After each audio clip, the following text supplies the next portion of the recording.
الناس بوجوب الغسل، اغتسل فمات. فقال صلى الله عليه وسلم: قتلوه قتلهم الله، هلا سألوا إذا لم يعلموا. هلا سألوا إذا لم يعلموا. بسم الله الرحمن الرحيم، والصلاة والسلام على رسول الله. أيها السادة المشاهدون، حياكم الله، السلام عليكم ورحمة الله. هذا عدد جديد، لقاء متجدد، برنامجكم هلا سألوا عبر الخامسة، قناة القرآن الكريم من الجزائر. هلا سألوا برنامجكم اليومي يجيب عن أسئلتكم الدينية وانشغالاتكم الفقهية. معلمنا بإذن الله هذا العدد فضيلة الشيخ الدكتور سعيد بويزري.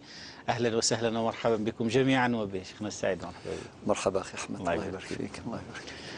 نرحب أيضا ونسعد أن يرافقنا الزميل فيصل في ترجمة معاني هذا اللقاء عبر لغة الإشارة، ومنه نحيي جمهورنا عبر هذه اللغة ونشكره على المتابعة.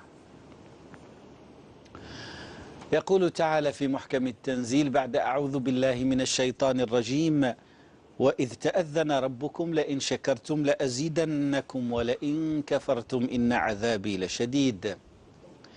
نزل الغيث بفضل الله، نعمة من الله سبحانه وتعالى، ونعم أخرى تطرى على عباده، منها من يعيها ومنا من يغفل عنها. كيف نشكر الله سبحانه وتعالى على نعمائه كلها، خاصة وأن المورد المائي من عظيم النعم على الإنسان؟ كيف نحول هذه النعم إلى مكاسب وقيم مضافة في حياتنا؟ قيمة مضافة تبدأ من الفرد في عدم تبذيره لهذه النعمة، وتنتهي على القائم على أمور الناس في تجييش الموارد والوسائل المناسبة للحفاظ عليها. ولئن شكرتم لأزيدنكم. شيخنا السعيد. نعم أخي أحمد، بسم الله والحمد لله والصلاة والسلام على رسول الله. معاشر المشاهدين الكرام، السلام عليكم ورحمة الله وبركاته. مرحبا، بسم الله عسلام نوان أرث ذويلت نوان من الفتوى. هلا سألوا ولئن شكرتم لأزيدنكم. سبحان الله. أولا النعمة من المنعم، النعمة مصدرها الله وهو المنعم. هذه الرسالة الأولى. الرسالة الثانية: نعم الله علينا على خلقه لا تعد ولا تحصى، وإن تعدوا نعمة الله لا تحصوها.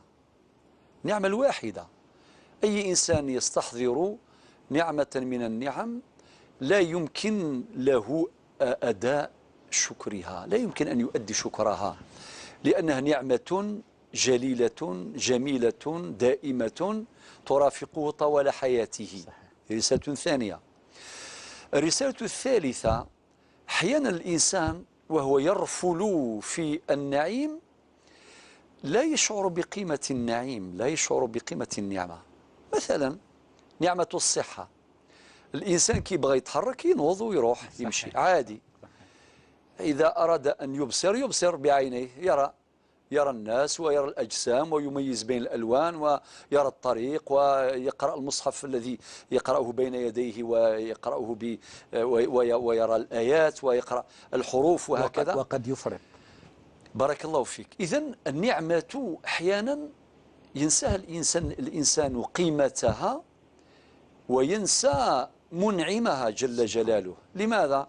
لأنها نعمة مألوفة، فالنعم المألوفة قد تنسى من أصحابها، قد تنسى من الناس، ومع نسيان قيمة النعم ينسى صاحب النعم جل جلاله. هذه رسالة أخرى. الرسالة الأخرى التي أقدمها في مدخل لقاء اليوم أن الله عز وجل إذا وعدنا، ووعده حق، وعدنا على سبيل الحفاظ على النعم ودوام النعم. قال: ولئن شكرتم لأزيدنكم. يعني في الحقيقة في هذه الآية وعدان. الوعد الأول هو دوام النعم، الوعد الثاني هو تمام النعم واكتمال النعم. لأزيدنكم، هناك وعد بالمزيد. والله قد أرشدنا في هذا النص القرآني إلى كيفية الحفاظ على النعم وكيفية دوام النعم وتمام النعم. إذن ربي قال ولئن شكرتم لأزيدنكم. سبحان الله، وأنا أقول هذا الكلام تذكرت ذلك الحديث القدسي الجليل: إني والجن والإنس في نبأ عظيم. شوف هذه المقدمة التي تلفت الانتباه. ما هذا النبأ؟ ما طبيعة هذا النبأ؟ إني والجن والإنس في نبأ عظيم أخلق ويعبد غيري. إشارة إلى نعمة من نعم الله عز وجل، وهي نعمة الخلق. الله خلقنا من العدم. هل أتى على الإنسان حين من الدهر لم يكن شيئا مذكورا. إذن هذه نعمة عظيمة. أخلق هو يعبد غيري. بين قوسين المؤرخ الإغريقي الشهير بلوتارك قال: وجدنا في التاريخ مدنا بلا مستشفيات، وجدنا في التاريخ مدنا بلا حصون، وجدنا في التاريخ مدنا بلا مدارس، ولكن ما وجدنا في التاريخ مدينة بلا معبد. ولم يقل مسجد أو يقول جامع أو معبد، معناه هناك من يعبد الله بحق وهناك من يعبد الله بغير حق، يعني يعبد غير الله عز وجل. لذلك قال القرآن الكريم في بعد آية الكرسي: فمن يكفر بالطاغوت ويؤمن بالله النتيجة فقد استمسك بالعروة الوثقى لا انفصام لها. أعبد، أخلق ويعبد غيري، وأرزق ويشكر سواي. يعني رزق الله عز وجل لا يعد ولا يحصى. يعني وأنتم ذكرتم أخي العزيز أحمد نعمة الغيث. كنا في انتظار شديد ننتظر الغيث من الله عز وجل، بصلاة الاستسقاء، بدعوة الصالحين والصالحات والعارفين والعارفات، ونرجو الله عز وجل، لأنه هو الذي إذا، كما قال القرآن: إنما أمره إذا أراد شيئا أن يقول له كن فيكون. وربنا قال في سورة الذاريات في الآية رقم 22 قال: وفي السماء رزقكم وما توعدون. إذن وقال: ادعوني أستجب لكم. إذن الغيث، نزول الغيث اليوم في بلادنا، في مناطق كثيرة في بلادنا، هذه نعمة من النعم تستحق الشكر، باش نقول الحمد لله رب العالمين. نسأل الله دوام النعم وتمامها. إذن أرزق ويشكر سواي. نعمة الأمن نعمة أيضا جليلة، لا يعرف قدرها، لا يعرف كنهها ولا قيمتها إلا من فقدها. نعمة الأمن، نتذكر الخليل إبراهيم وهو يدعو الله عز وجل: رب اجعل هذا بلدا آمنا، رب اجعل هذا البلد آمنا. في آية أخرى نعمة الأمن نعمة جليلة لا يعرف قدرها إلا من فقدها. لذلك هذه نعمة الصحة ونعمة الولد ونعمة الأخوة ونعمة الوحدة، نعم الله لا تعد ولا تحصى، وإن تعدوا نعمة الله لا تحصوها. لذلك ربنا يقول يعني في هذا الحديث القدسي، قال النبي عليه الصلاة والسلام فيما يروي عن ربه: وأرزق ويشكر سواي. كان اللي يستقبل أرزاق الله ولكن يشكر غيره. كان اللي يقول لك ولادي هم اللي يعطوني أموال ويشكر روحه، يقول لك أنا جهدي وقوتي وعلمي وفقهي. كل هذا كلام غير صحيح، لأن الله عز وجل هو مصدر النعم. ولئن شكرتم لأزيدنكم. وأرزق، أعود للحديث القدسي: وأرزق ويشكر سواي. خيري، شوف هذه الصورة العجيبة: خيري إلى العباد نازل وشرهم إلي صاعد. يعني أمر تتقزز منه النفوس السوية، النفوس السوية. كيفاش الخير ربي نازل ولكن المعاصي طالعة. خيري إلى العباد نازل وشرهم إلي صاعد، أتحبب إليهم بنعمي وأنا الغني عنهم، ويتبغضون إلي بالمعاصي وهم أفقر شيء إلي. إلى أن يقول: أهل ذكري أهل مجالستي، أهل شكري أهل زيادتي، وأهل معصيتي لا أقنطهم من رحمتي، إلى آخر الحديث القدسي الجليل. هذا يعلمنا كيف نتأدب مع الله وكيف نعرف قيمة النعم فنحافظ عليها. على سبيل المثال نعمة الماء، ربي قال وجعلنا من الماء كل شيء حي. الماء سر الحياة، سر حياة الإنسان، حياة الحيوان، حياة الطيور، حياة النباتات والأشجار، بل الماء من عوامل قيام الحضارات كما قرأنا في التاريخ. وحتى الحديث عن المستقبل أنه المستقبل قد يكون حروب الماء. نعم، حروب الماء. هو احنا نقرأ في التاريخ ما يسمى بحضارات ما بين النهرين، ما بين المائين. والمستقبل كما قلتم حقيقة قد يكون الماء سببا لحرب خطيرة جدا. لماذا؟ لأنه إذا كان البشرية لم تتفق على منهجية سليمة لاستثمار هذا المورد الحيوي لحياة الإنسان وحياة الحيوان وحياة الحضارات، ويكون هناك طغيان وعدوان، يكون هناك حرب يقينا.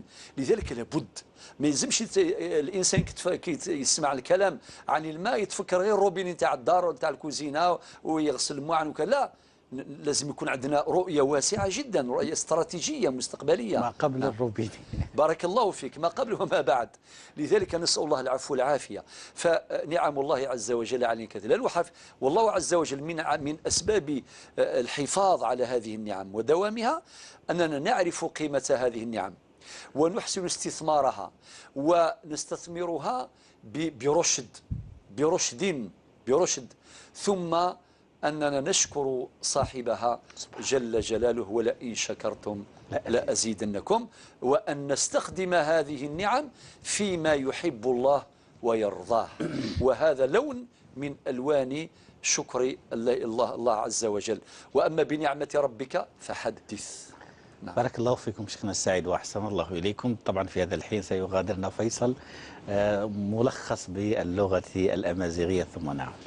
الله يسلمك يا أحمد، بارك الله فيك. أولا يثمثنا في سمثين ثمسل تقيعنا النعم من سيدي ربي ديتساك ذا ربي ذا غادي خلقا ربي خلق ديم ذانا يفكيسنا كل نعم يكاين يفغان يفكيسنا ربي ثلويث، يفكيسنا ربي ثزمارت، يفكيسنا ربي الارزاق ذي القاعه بنادم ذي يزرع ونفارا فلاح يكذب عن زريعه يسيدي السمغي فلاح يكرث في جريث يسوفغ ثيوبا يزرع يكرز يتراجو في جنوان ذا ربي يقف كان لامر يجنوان في كان الهواء ذا ربي يقف كان لامر يلقى السمغي النعمه واد يسوم ذان واتسيتش حد نفلاس الله يبارك ثقي باش هذا نزر ذا النعمه تزمرت اولاد قوال تقبير ثكنا كيف ربي تزمرت نتزمورت وين يفكر ربي تزمرت ثم كتيحرز هذه السيده شو القيمه ان تزمرت وذي حمد ربي سبحانه عز وجل باش ربي سبحانه الذي جعل نعمه ذي النعمه يذوما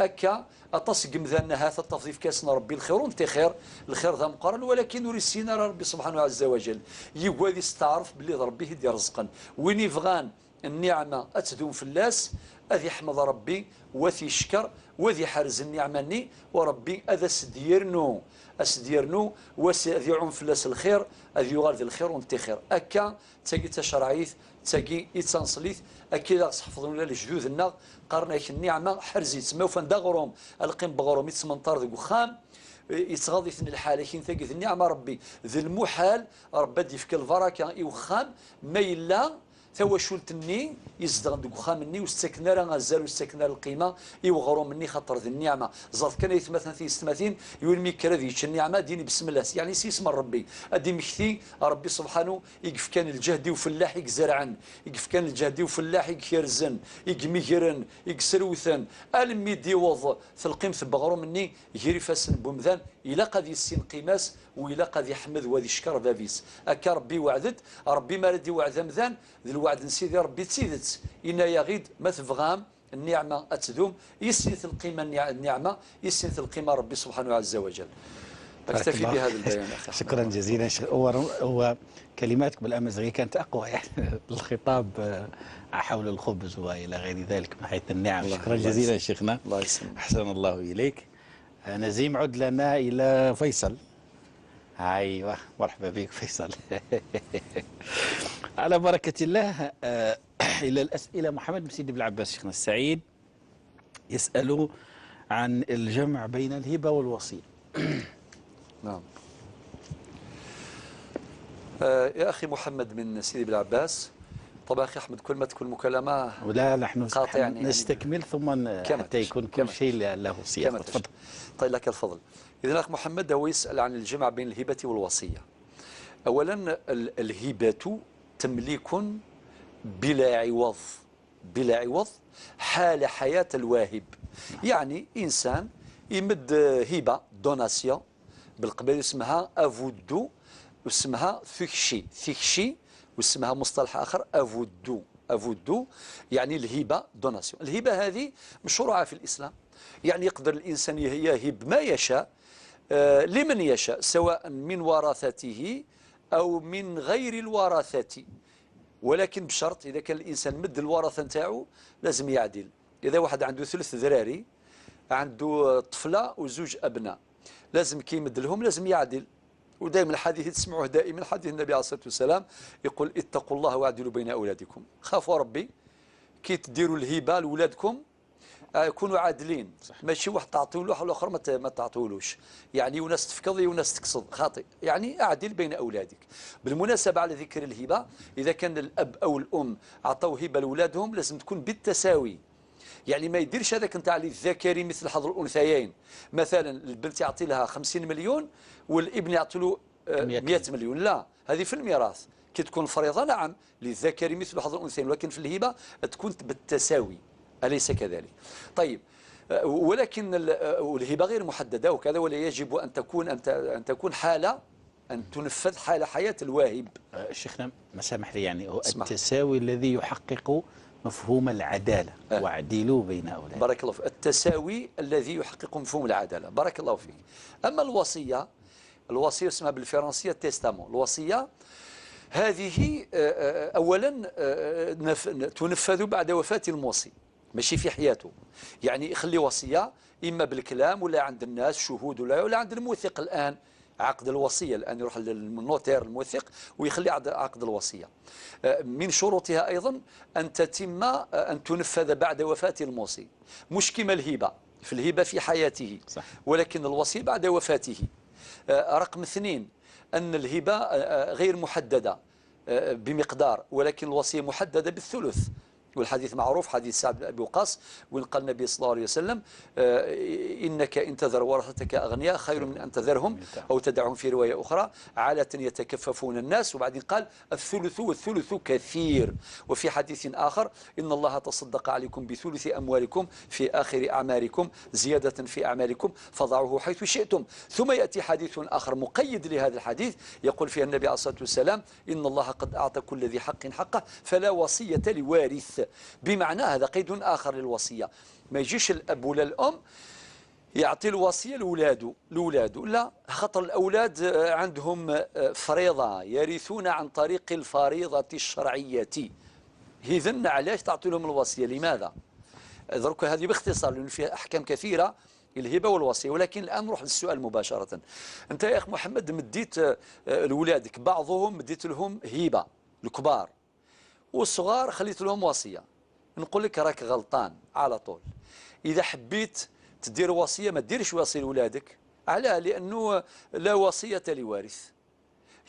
أولادك ماناش عارفين أولا من يموت أولا، لأنه بعض الناس يقول لك دائما الكبير اللي يموت. لا، ممكن الأب هو اللي يورث وليده، لا ندري.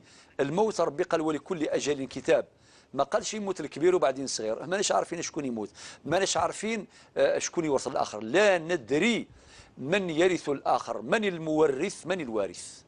هكذا. إذن عندك حق تدير هبة، نعم، الهبة تعطي هبة لأولادك ما في مشكل، ولكن على أن تعدل كما سمعت الحديث اتقوا الله واعدلوا بين أولادكم. إذا أعطيت لهم العقارات تمد لهم كيف كيف. إذا كان أعطيت لهم المنقولات يعني دراهم وكذا إلى آخره، والسيارة وكذا أيضا تكون كيف كيف. إذا أردت أن تفضل شخصا وارثا على آخرين لازم يكون بمسوغ شرعي بحجة، كأن مثلا تعطي لبنتك كبيرة وربما مريضة وكذا إلى آخره، ما كانش اللي يخدم عليها، ممكن تعطي لها حاجة زيادة. ممكن عندك وليدك أيضا مثلا عنده أولاد كثير وما قدرش يروح ومريض وكذا، عندك مسوغ شرعي يعني تقابل به ربي سبحانه عز وجل وتقابل به ضميرك. الذي يؤنبك في يوم من الأيام. أما بعض الناس يا أخي أحمد اللي واعر يعطي له بزاف، اللي سهل ما يعطولوش. احنا عارفين يعني يكون عنده ابن واعر صعب هذا كيمدلو باش يسكتوا. أما هذاك مسكين اللي مؤدب وحاذق وهذاك يعني يحقره، لا يجوز. لذلك النبي عليه الصلاة والسلام قال اتقوا الله، وربي سبحانه قال في القرآن يوصيكم الله في أولادكم. هذه في أمر الميراث على كل حال، ولكن العبرة بعموم اللفظ لا بخصوص السبب، هكذا. إذا هذا هو الجواب. أما إذا كان حبيت ما تمد لا وصية ولا هبة ما في مشكلة، نخليه الأمر عادي. درك الآن في حياتك تعاونهم وتوقف معهم ويدار مشروع تعاون وهكذا، لا حرج، ولكن مع أخذ إلى أن يقضي الله أمرا كان مفعولا. بارك الله فيك. أحسن الله إليك شيخنا سعيد وبارك الله فيك. على بركة الله والسادة المشاهدون نشرع في استقبال المكالمات، ومن ميلا نبدأ. أختنا سميرة، السلام عليكم. وعليكم السلام أخي. السلام عليكم. وعليكم السلام ورحمة الله. تفضلي. تعيش أخي. حبيت نسأل الأم تاعي مريضة بمرض السكري، الله يجزيك. وكتتوضا يبقاو لها ليميديتي بين صباحها حتى تنشف، ولكن تبقى وكأنها شوية إميد البلاصة. وقالوا لها باللي مش مليح لك ليميديتي لي شامبينيون والأمور الصحية يعني. فهي شغل تتوضا الصباح للصبح، ومن بعد الظهر تصلي بالتيمم، والعصر تتوضا حتى بعد العشاء. طيب هي تتوضا الصبح وتتيمم فقط عند صلاة الظهر. أيوة. الباقي تصليهم بوضوء واحد. وعلاه الظهر تتيمم ليه؟ لأنها من بعد شوية دير القيلولة، على بالها تمام وقت قصير فقط ورايحة ترقد، ومن بعد تمر للعصر، وخصوصا في الفصل الشتائي يعني هذه الأمور. الله يقويها إن شاء الله. إن شاء الله أستاذ. تعيش. حبيت نسألك شي ثاني على صلاة الجماعة. أيوة. هل فعلا للنساء لازم يكون أكثر من 2؟ واضح. لأنه جيت مرة نقيم صلاة مع زميلتي في المدرسة القرآنية، قال لك لا أكثر من 2 مش 2. أيوة. وهل يمكن لي أني نقرأ لما تكون صلاة جهرية أني نقرأ شوية بالجهر؟ شوية والله بزاف؟ شوية يعني مش بدرجة أني نسمع البيت اللي حدايا، ولكن الناس اللي حدايا يسمعوني. أيوة. وجزاكم الله خير على الحصة. الله يبارك فيك أخت سميرة. ادعوا لنا معك بالخير إن شاء الله. إن شاء الله لكم جميعا إن شاء الله. وادعوا لنا أنتم أيضا إن شاء الله بالخير. شكرا أخت سميرة. من ميلا إلى العاصمة سيدة أم حمزة، مرحبا بك. السلام عليكم. وعليكم السلام ورحمة الله. مساء. حبيت نسألكم. أيوة. سؤال. أنا عندي عجوزتي ديما تحرش لي في راجلي. أختي سيدة أم حمزة رفعي صوتك شوية. قلت عندي عجوزتي. أيوة. ديما تحرش لي في راجلي، تقول له مرتك دايرة، مرتك تقسم عنسة، مرتك هكا ديما. أنا لا تسمع، ديما تحرشوا عليا وأنا ما درت لها حتى حاجة. أيوة. دوكا واش من الحل ندير؟ حتى وليت ندعي بالشر. لا إن شاء الله ادعي بالخير أختي أم حمزة. أعطوني الحل، واش ندير معاها باش تخطيني؟ ما درت لها حتى حاجة، راني بولادي. معليش. طيب إن شاء الله ربي يبارك لك في هذا الطفل اللي راه يلعب حمزة، ولكن وطولي دعوة الخير إن شاء الله يا ربي. أنتم ثاني ادعوا لنا. شيخنا إن شاء الله يوجهك. بارك الله فيك سيدة حمزة. بارك الله فيك. إلى البرج سيدة أم عبد الرحمن، مرحبا بك. السلام عليكم. وعليكم السلام ورحمة الله. لو سمحت يا شيخ أنا عندي سؤال. تفضلي به سيدة أم عبد الرحمن. أنا الزوج بتاعي متوفي، عنده 6 أشهر ما توفى. الله يرحمه. الله يرحمه. توفى في حادث مرور يعني هكذا مفاجئ. الله يرحمه. وكان عندي سؤال. أنا زوجي كي توفى ما قولوا ما خلى حتى حاجة، ما عندوش يعني ممتلكات ولا عندنا والو. أيوة. الله يرحمه. يعني غير الحوايج اللي في الدار. أيوة. أساس البيت بارك. أيوة. يعني هذاك أساس البيت يتحسب ورث، مثلا كيما هكذا أساس البيت نقدر أنا مثلا نخرجوا. واضح. يعني ميراث لأمه وبوي وهكذا. حابة نسأل والله ما عندناش نقولوا كيما احنا فويج بزاف ولا أواني منزلية ولا تدخل في الورث. واضح إن شاء الله. واضح. يجاوبنا شيخنا إن شاء الله. خلاص ادعوا له بالرحمة يعطيكم الصحة. إن شاء الله. الله يقويك سيدة أم عبد الرحمن على تربية عبد الرحمن وغيره إن شاء الله، ورحمة الله على الزوج. أختنا أمينة من القالة، مرحبا بك. السلام عليكم. شكرا توفيق. أختنا أمينة من القالة، مرحبا بك. السلام عليكم شيخ. وعليكم السلام ورحمة الله. حبيت نسأل برك فضيلة الشيخ على الهبة والوصية، هل يجوز إبطال الهبة؟ هل يجوز؟ يعني إبطال الهبة، واضح. يعني واحد الأب لما يهب لابنه ويخلي بقية الأولاد، هل يجوز الأولاد هذول كي يديروا إبطال للهبة؟ الأولاد يبطلوا الهبة؟ إيه، تسمى هو شغل الوالد ما لم يعدل، ما عطاهمش حقهم، ما عدلش معاهم. ايه، ولكن الوالد عنده ظروف يعني هل هذا الولد ممكن يكون عنده شيء معين والا؟ لا ما عنده حتى ظرف، يعني خاوته كامل كيف في مراتب معينة، في مستويات معينة. طيب هل هو متهلي في باباه شوية ولا؟ نعم. هذا اللي أوهب له هو اللي متكفله متهلي فيه؟ لا، عايشين كامل في سكن واحد، وهو وهب الواحد من الأولاد والآخرين خلاهم. طيب لا يزال حيا هذا الواهب؟ نعم يزال حي. نعم. الله يبارك لكم فيه الوالد. شكرا. هذا والدك. نعم. الله يبارك لكم فيه. شكرا. شكرا جزيلا سيدة.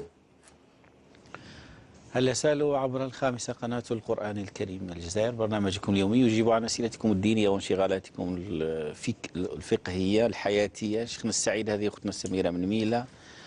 أم سميرة مريضة بالسكري، عند الوضوء ترتب شوية رطوبة، الأطباء نصحوها بتجنب هذه الرطوبة. تقول تتوضأ للصبح لكن الظهر تتيمم، ثم تتوضأ للعصر وتكمل به باقي الصلوات. ما قولكم؟ نعم.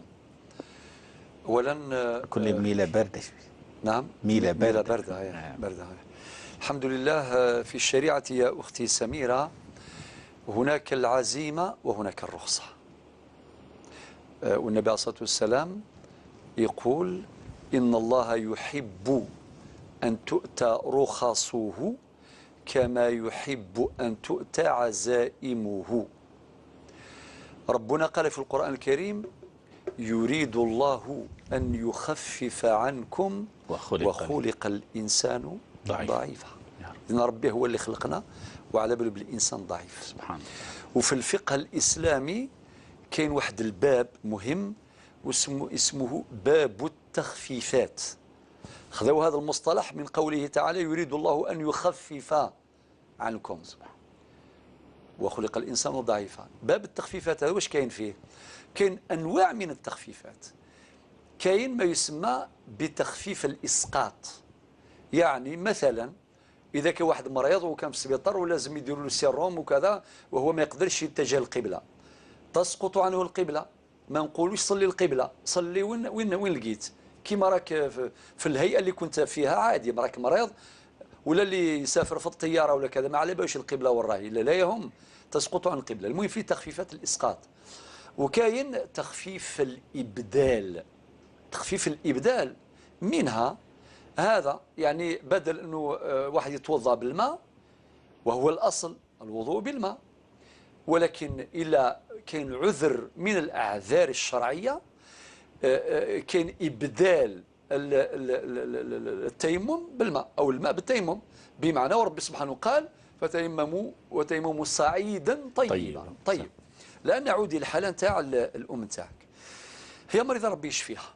أولا يجوز لها باش مباشرة، يعني وهذا من التيسيرات، مباشرة كملت فقط الوضوء نتاعها تغسل تمسح، يعني هذه من التيسيرات الشرعية، وهذا أمر مباح ليس في ذلك أدنى حرج. بمعنى خاطر حتى بعض الناس اللي ماهوش مرضى يعني لو كان يتوضا مباشرة بالبليغة نتاع بلاستيك وكذا إلى آخره ودائما هكذا كيولي يمرضوا، خاصة بين الأصابع، خاصة في الشتاء وكذلك في الصيف أيضا. صحيح. لذلك ينصح من ناحية النظافة، من ناحية كما يقولوا الحفاظ على الصحة، أنه الإنسان بعد ما يكمل يمسح رجليه طبعا بقماش يعني خاص بهذا ولا سربيطه خاصه بهذا هكذا الحفاظ على الصحه نتاعو ما يمرض الى اخره. وفي البلايغ اللي يكون مثلا في داخل اسره كبيره وكذا يتوضاو كامل بليغه واحده وهكذا يصير هذا الشيء. يعني هذا من الامور التي ننصح بها. ولكن اذا كان مع ذلك يعني بسبب المرض نتاعها كاين كما قلت لي ميديتي هذه تكون بين الأصابع ولا يضر بها. هنا الشرع واش يقول لا تلقوا بأيديكم إلى التهلكة. والقاعدة الفقهية إذا ضاق الأمر اتسع. والحرج مرفوع، قاعدة فقهية أيضا، الحرج مرفوع طبقا للآيات القرآنية وعملا بالأحاديث النبوية ونزولا عند القواعد الفقهية الكثيرة. يجوز للوالد نتاعك أن تفعل ما فعلت. يعني هي تقدر إذا شفت باللي الصبح تتوضأ وبعدين يجي الظهر تتيمم وبعدين يجي العصر تتوضأ وتحتفظ بوضوئها إلى غاية العشاء، هذا جميل. ممكن نصحه أيضا بتأخير الظهر، كان ما يسمى بالوقت الاختياري. الوقت الاختياري واسع الله يبارك، كان الوقت الضروري وكان الوقت الاختياري. إذا كان مثلا كل وحدة غير 20 يدخل الوقت الاختياري نتاع الظهر، ممكن تصلي على الوحدة، ممكن وحدة ونص، ممكن على الزوج ونص، على 3. كل هذا الوقت الله يبارك وقت اختياري.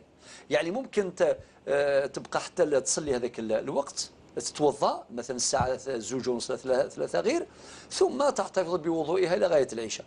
ولكن إذا كان هذا لا تقوم بهذا العمل يوميا، لا، يعني الأولى أن تصلي الصلاة في وقتها. صح. إن الصلاة كانت على المؤمنين كتابا موقوتا. وطبعا قرر الفقهاء أداء الصلاة وإيقاع الصلاة في أي جزء من أجزاء الوقت الاختياري يحقق المقصد ويحقق الغرض القرآني في هذه الآية. ولكن أفضل الأوقات تاع الصلوات هو أول الوقت عملا بنص الآية، وكذلك أحاديث النبي عليه الصلاة والسلام كثيرة في هذا الباب. لذلك عندها رخصة، وهذه من الرخص الشرعية، يجوز لها أن تفعل ما فعلت وصلاتها صحيحة بهذا التيمم. نسأل الله لها الشفاء والتوفيق والشفاء لجميع المرضى. السؤال الثاني. السؤال الثاني بالنسبة لصلاة الجماعة بين النساء، هل تجوز لأكثر من 2؟ وإذا كان كذلك هل يجوز لها، تقول أختنا سميرة، أن ترفع صوتها بعض الشيء حتى تسمع من بالمدرسة القرآني؟ يا أختي سميرة، أولا يجوز للنساء بلا ما ندخل في تفاصيل فقهية ربحا للزمن واستثمارا له، نقول لك مباشرة نبداها من الأخير. يعني يجوز للنساء باش يصليوا في الدار في الأسرة الواحدة صلاة جماعة. انت مثلا يا سميرة تصلي بأختك وتصلي بعجوزتك وتصلي بنساء اللي راهم ثم في الدار عادي.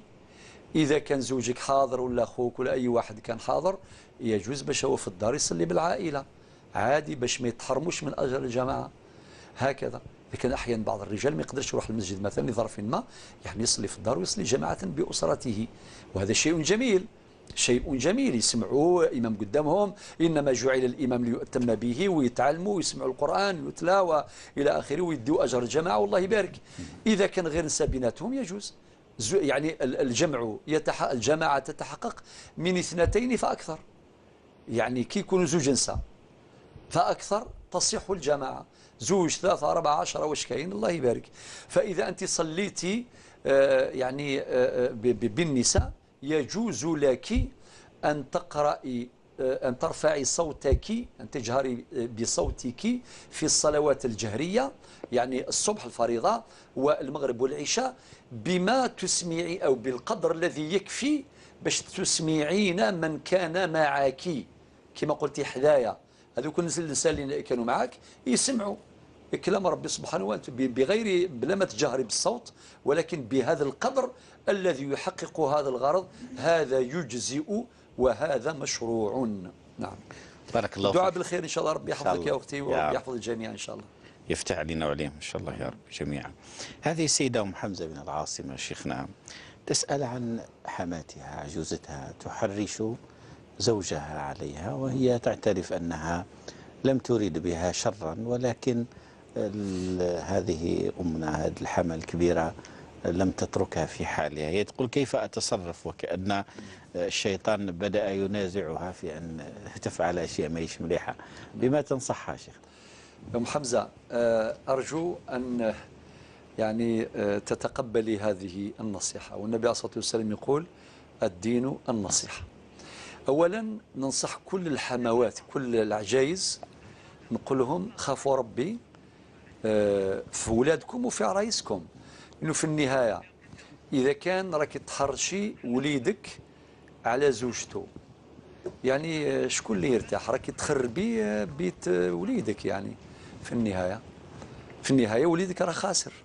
جاب ربي ما كاش اللي ما تتمناش باش وليدها يكون سعيد، صحيح، يكون متهني. اذا هذا يقتضي عمل بالقاعده الشرعيه تقول ما لا يتم الواجب الا به فهو واجب. ما دام انت تحبي وتشوفي وليدك مرتاح، اذا هنيه مع زوجته، ما تحرشيش وليدك ضد العروسه نتاعك، ضد زوجته.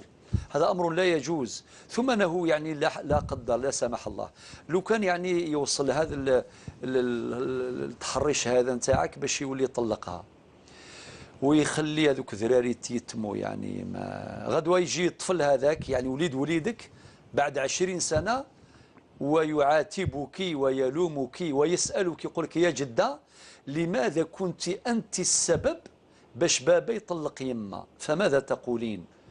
لابد من إعداد الجواب الصحيح لمثل هذا السؤال. شيء محرج جدا. لذلك نقول لك يا العجوزة هذه اتقي الله عز وجل. والكلام ماهوش موجه لعجوزتك، في الجميع العجائز اللي يديروا هذه المشاكل نقول لهم اتقوا الله. بل الأولى أنها تنصح العروسة نتاعها، إذا كان العروسة كاش ما دارت غلطة ولا تعتبرها كي بنتها، تحاميها وتنصحها وترشدها وتعطي لها المحبة والحنان وتعطي لها الأمان. مش كما بعض العجائز اللي يديروا التهديدات، يقول نخرجك من هذا الدار، وليدي راه في يدي. حمدي ربي عندك وليدك في يدك، خاطر كاين امهات وليدها والله ما هو في يدها. يا اخي كذا سي احمد، يعني وين الابن يخرج يدير رايو فيك، ماشي غير في لذلك نحمد كون نتكلموا على النعم. إذا شفت وليدك يطيع فيك وكذا حمد يا ربي، قل يا ربي الحمد لله عندي وليد يطيع فيا ويسمع لي. لذلك ما تكونيش انت السبه، تفرقي كيما تدخلي بين الظفار وبين اللحم كما يقولوا. لا ما ينفعش، هذه ما ينفعش. هذه نصيحه لعجوزتك، درك نصيحه لك يا ام حمزه. حنا نسمع على وليدك يعني حمزه، الله يبارك حمزه، يعني راه سمعنا صوته، ربي يحفظه ان شاء الله ويجعله من اعلام الهدى ان شاء الله. سلم جميعا. نقول لك يا اختي الكريمه الله يحفظك، صبري. ربي قال إنما يوفى الصابرون أجرهم بغير حساب. هو عندك صبر، هو كي تصبري عندك أجر كبير. والصبر في النائبات صعب ولكن فوات الثواب أصعب، كما يقول الإمام الشافعي رضي الله عنه. هذه رقم واحد، النصيحة الأولى. النصيحة الثانية، أحسني إلى حماتك عجوزتك هذه، أحسني إليها. أنت راكي تقولين ندير دعوة الشر، علاش دير دعوة الشر يا سيدي؟ هو كي تدعي دعوة الشر يعني كاش ما ربحتي ولا شيء. ادعي له بالهدايه، ادعي لها بالهدايه. اذا شفنا واحد ضايع ما نزيدوش عليه، نقولوا ربي يهديه. هو النبي صلى الله عليه وسلم داروا فيه العجب هذوك المشركين تاع مكه وكذا، قال اللهم اهدي قومي فانهم لا يعلمون. يا اخي نقتديوا به ولا لا؟ صح. والصبر هذا الصبر الجميل هذا مهم جدا. وعندك سيدنا يعقوب في القران واش يحكي في سوره يوسف ربي سبحانه، فصبر جميل والله المستعان على ما تصفون. اذا نقول لك الصبر. ورقم اثنين الإحسان. وربي يقول وما جزاء الإحسان الإحسان. والشاعر يقول أحسن إلى الناس تستعبد قلوبهم ولطالما استعبد الإنسان إحسان. إذا ندير الإحسان. وربما تقول نديرها الإحسان وهي قالت ما دير لها والو غير الخير. زيدي الخير، غرقيها بالخير، جيبي لها هدايا وشوفي فرحيها بقدر الإمكان. نزيدك نصيحة أخرى قالها ربي في القرآن والكاظمين الغيظ صبري والعافين عن الناس، وقال والله يحب المحسنين، هذه الدرجة أعلى. زيد نصيحة أخرى، زوجك أيضا هدري له، ماشي باش تحرشيه ضد يماه، لا ممكن إذا كنت تحكي له تقول يا زوجي واش درت يماك وكذا، ولكن أنا من جهتي غير الخير، مانيش نقول لك، ولكن يعني اجتهد مع يماك باش تنصحها إلى آخره. شغل استنجدي بعد استنجادك بالله بزوجك، يعني هو ممكن يقول لها يما وراك رايحه بزاف عليك، صحيح بزاف عليك، وراك ديري سيئات، هذه الزوجه هذه راهي امانه، وهكذا. وممكن نصيحه اخيره، تستعينين ببعض الصلحاء وببعض الصالحات نتاع العائله، ممكن ينصحوها ان شاء الله وتهتدي وتقتدي بالصالحين. ودعاء ربي يعطيك الخير يا اختي ام حمزه ان شاء الله. بارك الله فيك شيخنا. الى برج بعريريج، هذه السيده ام عبد الرحمن توفي زوجها منذ 6 أشهر رحمه الله عليه بهذه الآلة التي تحصد الأرواح في بلدنا، حوادث المرور. تسأل عما تبقى من أثاث البيت وملابسه والأواني والأشياء الأخرى، هل هي ميراث؟ لأنه لم يترك أكثر من هذه الأشياء، بما تنصح؟ إن شاء الله كما يقولوا في الدرجة خلالكم البركة يا أم عبد الرحمن، ربي يرحمه ويوسع عليه ويرحم جميع المسلمين. أما بالنسبة لموضوع الممتلكات، هو الشرع واش يقول؟ ما تركه، علاش اسمه تاركة؟ ما تركه المورث الميت يعتبر تاركة، وتجري على هذه التاركة أحكام الميراث. ترك عقارا، دار ولا حانوت ولا كذا، هذه اسمها عقارات ولا تراب ولا وترك منقولات، خلى سيارة، خلى دراهم، خلى أواني منزلية، خلى أثاث، الصالون تاع البيت، واش خلى كامل، هذا كله يعتبر تاركة. إذن مادام اعتبرناه تاركة، إذن يخضع للفريضة الشرعية. انت ذكرتي معنا كاين الاب وكاين الام وكاين الزوجه انتيا وكاين عبد الرحمن ولا كاين غيره، ما ناش عارفين في اذا كان في اولاد اخرين، يعني كل هؤلاء ورثه، وتتقسم التركه هذه على حسب الفريضه الشرعيه كما قال ربي ونبي. طيب الان نعود الى توجيه وارشاد. في مثل هذه الحالات نقول للناس اذا كان واحد مات، ان شاء الله خلكم البركه، خطر الميراث هذا ماهوش غير الماديات، كاين معنويات، خلى الفهامه، خلى القدر، خلى الاحترام، خلى الادب. نعم، خلى المحبه، خلى المحبه، هذه كلها والله غير ميراث، والله غير هذا ميراث لا يقدر بثمن. يا من اللي ماتوا ناس وماتوا وما تركوا الا هذه الامور، ولكن خلدوا في قلوب الناس وفي صفحات التاريخ ويذكرون بكل خير، وسيظل هذا الذكر الجميل إلى نهاية الدنيا. الآن كيف نذكر الصحابة؟ ما شفناهم لا في الكاميرا ولا في الصورة ولا شيء، ما عرفناهم ولا، ولكن نذكرهم بخير رضي الله عنهم أجمعين، ونذكر التابعين وتابعين بإحسان إلى يوم الدين. إذن الخير هذا في خير كثير. الآن النصيحة هنا نقول للأب والأم، يعني إذا كان ولدكم هذا خلى غير الأثاث والمواعن، هذاك الأواني المنزلية وكذا، يعني تنازلوا بمحض الإرادة. ما تقولش الفريجيدير هذاك الثلاجه نقسموها وهذاك الماعن نرفدوهم ونقسموهم، لا، هذا لا يليق. يعني وانت تقبل يعني تخلي دار نتاع وليدك خاليه هكذا، هذا واش كاين؟ خلكم الخير وبركه ان شاء الله. هذه توجيه. اما اذا كان احد الورثه طلب بحقه يطلب بحقه، وطبعا وله الحق في ذلك، مع اعمال قواعد التخارج في علم الفرائض. نعم، بارك الله فيك. معليش توضح شيخنا قواعد التخارج، ممكن ما تفهمش هي. بارك الله فيك. قواعد التخارج يعني نقيموها. مثلا يا اختي، اذا كان خلى مثلا ثلاجه، خلى مثلا صالون، وخلى بعض الاثاث اللي عنده قيمه في البيت، هذاك يتقيم مثلا القيمه نتاعو كامل طاح ب 15 مليون مثلا، حنا نقولوا زوجك خلى 15 مليون، وبعدين اذا كان نشوفوا الفريضه مثلا، إذا كان الأم ترث السدس وهكذا، يعني الأم ماشي انت، الأم نتاعو ترث السدس، إذا كان الثلاجة هي قيمة السدس، نقولها يا إما تدي ثلاجة حقها، يا إما نعطيو لك قيس الثلاجة هذيك تديها دراهم، يعني ويكون التخارج بيناتكم يعني بهذا الشكل. يعني هذه صورة بسيطة من صور التخارج، خاطر ما نقدروش مثلا نقول لكم كامل تملكوا هذه الثلاجة. صحيح. ممكن على سبيل المنفعة ممكن، ولكن تملك لا يمكن.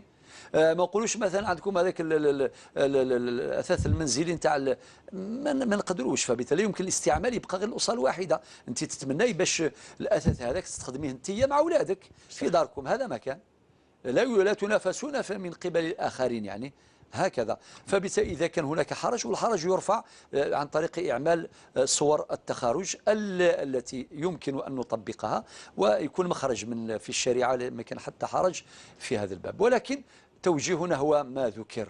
نعم، بارك الله. وشيخنا بارك الله فيك، إشارتك إلى الدعوة للتنازل أحيانا هو في الحقيقة كما أشرت إلى المعاني الروحية التي يتركها الميت، لأننا إذا ترفعنا إلى مستوى المعنى، مستوى الروح، قد يعني نترفع عن سفاسف الأمور أو الأشياء البسيطة التي ربما ينشأ عليها حرب على الماديات فقط، وننسى المعاني الكبيرة التي تترك لنا.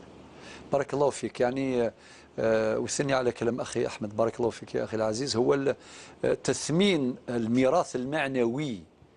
هذا هو المطلوب. يعني كلما ثمنا قيمنا الميراث المعنوي كلما الإنسان يترفع عن الماديات وكلما نأى عن النزاعات.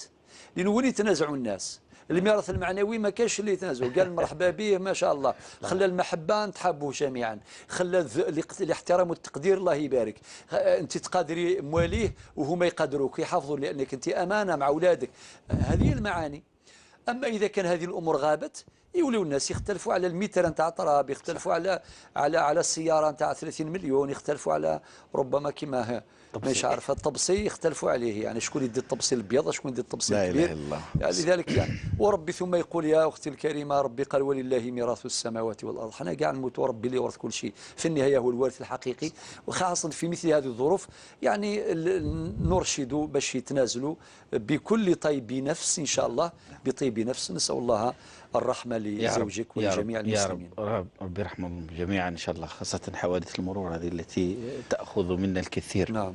شيخنا تسال اختنا امينه من القالة عن الهبه والوصيه، هل يجوز ابطال هبه وهبها واهب لولد دون اولاده والواهب على قيد الحياه، ولكن انا يعني حقيقه ولكن الواهب والد بالنهايه. تفضل شيخ. الله يبارك فيك.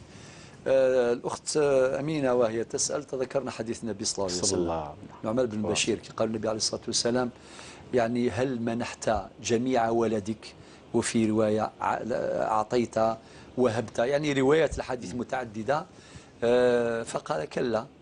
النبي عليه الصلاة والسلام قال اشهد على ذلك غيري فأنا لا أشهد على جور. صلى الله عليه وسلم. النبي عليه الصلاة والسلم ما حضرش في مثل هذا الجور، هذا الظلم.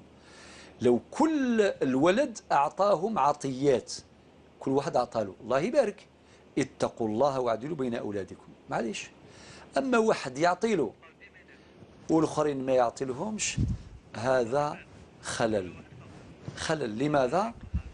لأنه مطلوب منه أن يكون عادلا في العطية مع أولاده. هذا من جهة. الآن السؤال تاعك هل يجوز إبطال الهبة؟ وسألناك هل الواهب حي الأب؟ قلت نعم الحمد لله. إذن سريعا ولا يؤجل هذا الأمر، لازم يروح يبطل هذه الوصية سريعا. وسبحان الله حتى القانون تاعنا، القانون في المادة 212 تحدث عن الرجوع عن الهبة، يعني يجوز الرجوع عن الهبة، يعني يجوز ذلك شرعا وقانونا، ما عدا بعض الاستثناءات. من هذه الاستثناءات إذا كان مثلا الأب وهب مبلغا ماليا لابنه سداد تسديدا لدين عليه، صح، يقول يا بابا يسلي فلان 10 ملايين أنا حصلت، أعطي لي 10 ملايين باش نمدها نسدد بها ديني. في مثل هذه الحالة الأب أعطى له 10 ملايين لوليده المدين، وهذا الابن المدين سدد دينه، ما عندوش الحق الأب يقول له رجع لي 10 ملايين اللي أعطيتها لك، لا، لأنه لهذا الغرض. هذه من الاستثناءات الواردة في المادة 212 من قانون 84/11 قانون الأسرة الجزائري، وهذا الأمر موافق لما هو مقرر في الفقه الإسلامي. أما إذا كان ما كانش هذا الاستثناء وغيره من الاستثناءات فيجوز له الرجوع في الهبة، لأنه تحقيقا للعدل، باش يرجع للعدل، باش يسوي بين ولاده تماما وما يحرمش الآخرين، لأنه في الآخر في النهاية راه يزرع الحقد. صح. غدوه اذا درك هذاك الابن هذا كي كان يموت هذا الاب وهذا الابن يولي يكرهوه الاخرين، يقول انت السبه. او سيدنا يوسف عندنا قصه نتاعو فيها عبره كثيره، يحبوا بزاف باباه وتعرفوا واش صرا لسيدنا يوسف. ربي ما رواها ما حكى هذه القصه هكذا، ولكن حكاها للاعتبار. بارك الله. هكذا ما دام لا يزال حيا اذا لابد ان يراجع هذا الامر سريعا. نسال الله. شيخنا سامح لي، ربما المخرج نزيم قايدي وهو يتفاعل معك أعاد نفس السؤال الذي طرحته على السائلة، هل هناك ظرف معين؟ ألا يمكن أن يكون هذا الولد ممكن هما قاع ساكنين هو موش ساكن؟ نعم. في حالة هذا الظرف ماذا يفعل؟ ممتاز. المخرج هذا. المخرج هذا الله يحفظك يا سيدي المخرج، والله يحفظ الجميع. تفضل.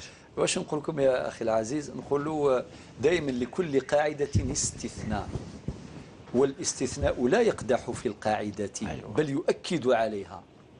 بمعنى الأصل هو هذا العدل، اتقوا الله واعدلوا بين أولادكم، ولكن أخي أحمد سأل الأخت أمينة، قالها هل يعني هو يدير له حاجة زيادة؟ إذا كان الأولاد تلقى واحد الله يبارك مطيع ياخذ الراي ويقوم باباه وما شاء الله ويقوم كاع العائلة، هذا إذا منحه هبة إضافية فهذا مسوغ شرعي، تشجيع وتحفيز له، جزاء الإحسان، جزاء كأنه يحفزه يشجعه، كأنه يقول له شكرا باللسان وبالفعل. صحيح. فهذا أمر عادي، هذا أمر مقبول. هو المعروف شيخنا، سامح لي أنا أزيد، أن المغاربة في عادة يشكرون بالفعل، يعني قد لا يكثر الشكر والثناء، ولكن إذا شكر فعل يعني. عليك نور، ما شاء الله، استنباط ذكي جدا. شكرا يا أخي أحمد. صحيح، ماهوش غير باللسان نقول شكرا لك، لا، نقول شكرا لك وبالفعل أيضا، ولكن لا يتجاوز الحد، لكن هناك حدود، إذا تجاوز الأمر حده انقلب إلى ضده. صحيح. في المعنويات وفي الماديات. صحيح. سيدنا يوسف باباه زادوا غير معنويات بزاف. صحيح. وبعدين الخوة اجتمعوا قالوا هذا يوسف ولا عائق، واقتلوا يوسف أو اطرحوه أرضا يخلو لكم وجه أبيكم. قال يخلو لكم وجه أبيكم وتكونوا من بعده قوما صالحين. معنى الناس بغاو يكونوا صالحين، ولكن العقبة هو هذا يوسف، يعني دل العبرة. لذلك في المعنويات وفي الماديات. أما أنه يحفزه ببعض المال، ببعض الهدايا، ببعض الهبات، تحفيزا له، تشجيعا له، جزاء فعله، فهذا الأمر ليس فيه حرج. ولكن في الظرف العام، في الظرف العام هنا لا يجوز. لذلك الله يرحم علماءنا منهم ابن القيم في كتابه القيم إعلام الموقعين، ذكر عنوان ممتاز وجميل، قال تغير الفتوى بتغير الزمان والمكان والأحوال والعوائد والنيات. وعلماؤنا قرروا قاعدة أخرى ذهبية، تتغير الفتوى بتغير المستفتي. إذن هناك في الفقه ما يسمى بفقه الحالة، بفقه الحالة. نعم. بارك الله فيكم شيخنا السعيد وأحسن الله إليكم. نعود للأسئلة التي أصلا كانت متبقية عندنا في ال5 دقائق الأخيرة. هذا عمي صالح من الغاية يسأل عن قضاء الصلاة، وهل يكفي الإكثار من النوافل، هل يجزئ؟ نعم.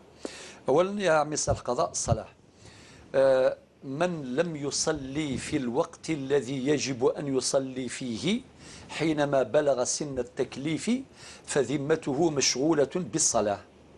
هذا النقطة الأولى. النقطة الثانية، المطلوب هو القضاء، ودين الله أحق أن يقضى. المطلوب هو القضاء، يعني ويقضي صلاته بجملة صور كلها مشروعة. من هذه الصور أنه في كل صلاة يصلي الصلاة الحاضرة ويقضي معها صلاة فائتة، يقضي الفوائت بهذا الشكل. يعني كل نهار راه صلى نهار وزاد قضى نهار، هذه صورة مشروعة. صورة أخرى أنه هكذا في أي وقت الآن وهو يستابعون يقدر الآن يروح يتوضأ ويروح يصلي، يبدأ الظهر العصر المغرب العشاء الصبح، أو يبدأ الصبح الظهر العصر المغرب العشاء، هو صلى نهار. إذا لقى وجد من نفسه، لمس من نفسه القوة، يمكن أنه يزيد يقضي نهار واحد آخر، يقضي يومين 3 4 ما يستطيع، لا يكلف الله نفسا إلا وسعها. وحينما يشرع في القضاء ليس شرطا أن يلتزم القضاء ما بقي له من حياته، لا، ممكن أحيانا يكون مشغول، يكون عنده ضياف، عنده سفر، عنده كذا، لا، يحافظ على الصلوات الحاضرة والسلام. هذا من جهة. ثم هناك رأي فقهي آخر من باب الإنصاف يقول الإكثار من النوافل يجزئ. هذا رأي فقهي معتبر، ولكن الذي نفتي به هو ما استمعت إليه، أنه تقضي الصلوات ما استطعت ذلك سبيلا، وهذا لا يتنافى مع النوافل. صحيح. فالجمع أولى من الترجيح. بارك الله. يعني تحافظ على الرواتب، قبل الظهر 4 ولا 2، بعد الظهر 2 ولا 4، قبل العصر 2، بعد المغرب 2، بعد العشاء 2، وهكذا. هذه اسمها الرواتب اللي هي لصيقة أو تابعة للفرائض. وهناك النوافل الكثير التي لا تعد ولا تعد، كثيرة جدا. صحيح. قيام الليل وصلوات النوافل ذوات السبب وغيرها من النوافل. ويوم القيامة إن شاء الله تعالى يعني تأخذ من الفرائض، واللي كان نقص. والنوافل من الحكم التي شرعت من أجلها جبر النقص الحاصل في الفرائض. بارك الله فيك. تجبر جبر النقص الحاصل في الفرائض عن طريق النوافل. نعم. بارك الله فيك شيخنا. وحديثك عن الجمع شيخنا، لأنه كثيرا ما تطرحون السؤال في هذا البرنامج على من يطرح هذا النوع من الأسئلة عندما كنت تترك الصلاة هل كنت مسلما؟ الكثير يهفو نعم كنت مسلم، فتقولون له عليك بالقضاء على اعتبار أنه كان مسلما ويترتب عليه. الله يبارك فيك. أنا نوقع في خطأ. لا ما شاء الله. الله يبارك في واحد الشاعر بالقبيلية ممتاز في هذا النقطة بالذات. يقول كالمؤمنين يوانروا في الوقت ذين الله ما تشكين عودة تصدروا ينسلم ورا نتظالة. صح. حتى الصورة مش مقبولة، مسلم ولكن لا يصلي. يقول كان ما تخصني غير الصلاة والزكاة ورمضان، قلبي طاهر كلمة ما يخصني غير هذون ويستهين بها. إذا نقضي لإسلامك وتقصيرك. نعم. بارك الله فيك شيخنا. سامحنا نحن نتعلم من خلال هذه المداخلات. في آخر سؤال في الدقيقتين الاثنتين المتبقيتين، 3 دقيقة و30 دقيقة يقول لي أمين 30 ثانية. عمي صالح يسأل مبالغ الزكاة هل يجب تقديمها لجميع الأصناف المذكورة في القرآن؟ لا ليس شرطا يا عمي صالح. أولا قال الله عز وجل في سورة التوبة الآية رقم 60 قال إنما الصدقات للفقراء والمساكين والعاملين عليها. افتح المصحف سورة التوبة الآية رقم 60. رب سبحانه أعطلنا 8 أصناف، سمى 8 أصناف. والآن إذا استطعت أعطاك ربي الخير كبير باش تعطي لكل يعني نوعين لكل صنف قدرا معينا من الزكاة الله يبارك.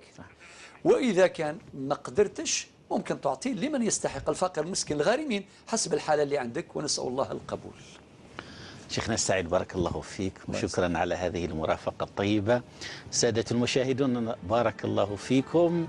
هلا سألوا عبر 5 تلقاكم غدا، برامجنا مستمرة. شكرا لفيصل ترافقنا في لغة الإشارة، شكرا لفريق العمل التقني فردا بقيادة المخرج نزيم قايدي. السلام عليكم.